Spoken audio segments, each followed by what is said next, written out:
Ya, Kak Igun hari ini menjadi promotor Habib Mas Mini tadi ada kegelisahan yang Kak Igun ungkapkan. kalau kegelisahan jadi gini ya, acara ini adalah memang ditujukan buat teman-teman influencer, selebriti, pengusaha, atlet. Jadi rata-rata semua yang berada di lingkungan hiburan. Jadi ini memang waktu yang diberikan oleh Habib Umar khusus untuk kita.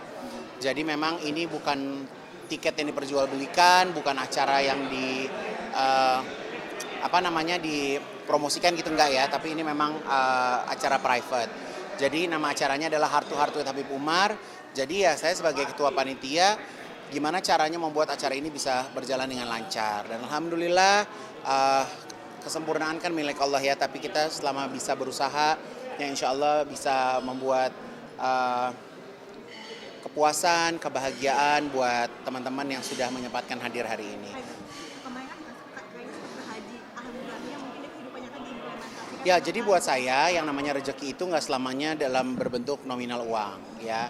Ini merupakan bentuk rezeki yang Allah kasih buat aku juga, bisa bertemu dengan orang-orang hebat, bisa bertemu dengan orang-orang yang punya pengaruh kuat di dunia ini, gitu. Jadi ya ini salah satu jawaban dari doa-doa yang saya sampaikan ke Allah, gitu. Jadi sekali lagi saya percaya bahwa rezeki itu tidak selamanya berbentuk materi, gitu. Tapi rezeki itu bisa menjadi seperti pertemuan, perkenalan, persahabatan, itu pun rezeki yang Allah kasih buat kita. Sempat nangis juga tadi saat Iya, jadi kata-kata itu dibuat sama tim. Jadi aku berbicara itu mewakili teman-teman yang ada di sini, gitu ya. Namanya kita mendapatkan jadwalnya Habib aja susah gitu kan. Jadi ya gitu. Jadi pengennya kegelisahan yang tadi aku bacakan semoga juga terjadi di teman-teman yang hadir gitu. kena banget Kak Igun.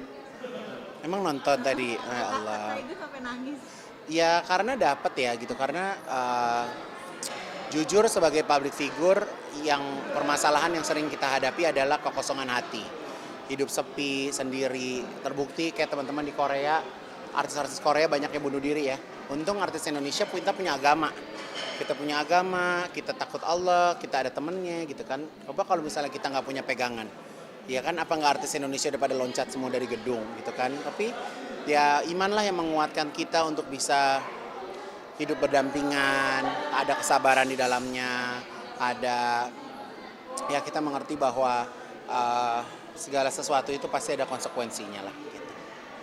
Oke? Kak mungkin Kak Igun juga semua ngurus-ngurus kredit card itu segala macam itu seperti apa sih Kak Igun? Oh iya kan itu berusaha namanya, kita kan hidup berusaha gitu. Jadi walaupun tidak sempurna tapi setidaknya kita berusaha.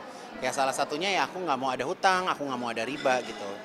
Dan buat aku menutup kartu kredit itu salah satu cara untuk berhemat juga gitu. Jadi nggak konsumtif. Kalau punya kartu kredit kan kalau kita di tabungan nggak ada uang, kita menghalalkan lewat kartu kredit. Tapi kalau kita nggak punya kartu kredit kan jadi nggak usah beli. Dampak yang udah dirasakan apa sih Kak Igun setelah memutus itu semua? Ya enak aja, nggak jadi konsumtif, nggak punya utang yang numpuk gitu kan.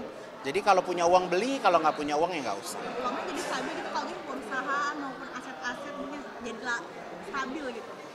Ya itu kan namanya proses usaha ya gitu. Mau stabil atau enggak lillahi ta'ala, yang penting usaha aja dulu. Ya? Mungkin soal masjid mungkin ada rencana mau buat masjid lagi Kak untuk Ya satu-satu dong, masjidnya belum selesai, lagi masih talap udah mau naik ke 50%. Doain jadi cepat selesai. Saya kan juga bukan miliarder ya yang pengen apa-apa langsung jadi gitu kan, harus bertahap juga. apa ini salah satu titik balik juga Pak jadi kayak pengen satu-satu nazarnya Sebenarnya bukan asar ya, tapi ya ini setiap orang kan punya planning dalam hidup ya gitu, dan planningnya itu harus satu-satu dijalankan. apa ini jadi salah satu juga tabungan nanti di akhirat seperti itu sih Kak? Ya semua manusia yang pernah hidup di dunia pastinya pengen punya tabungan akhirat. Ya kan kalian aja sebagai media gini kan nggak mau sampai akhirat megang kamera, megang mikrofon kan. Jadi tetapnya pengennya hidupnya juga lebih bahagia dari hari ini. Kalau bagi sampai Asila kemarin dikasih tas Kak Igun ada pakem-pakemnya nggak sih? Apa? Akila Oh nggak ada yang ngasih tas ke Asila.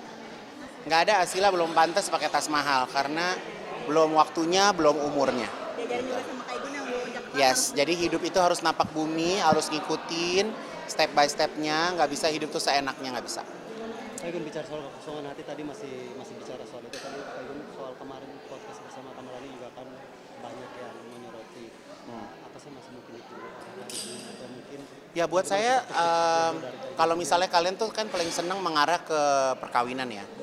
Kalau kawin apa susahnya sih? Sewa gedung, nikah, selesai. Tapi kan menikah itu harus dengan orang yang tepat, orang yang memang bisa menyayangi kita gitu. Dan rasa itu kan nggak bisa kita beli gitu. Rasa tuh nggak bisa dibeli dan saya juga bukan tipe yang dijodohkan harus menikah gitu. Jadi rasa itu harus ada pada diri saya. Jadi kalau rasa itu ada, insya Allah teman-teman bakal menjadi saksi pernikahan saya itu aja. Terkait dengan Pak Ayu sendiri mungkin itu Pak Ivan merasa dijodohkan atau Bosen. Aku brownies sudah 8 tahun, lu mau gosipnya Ayu Ting Ting Van Gunawan. Udah tunggu aja ya, cari yang lain gitu. makasih banyak Kak Ivan.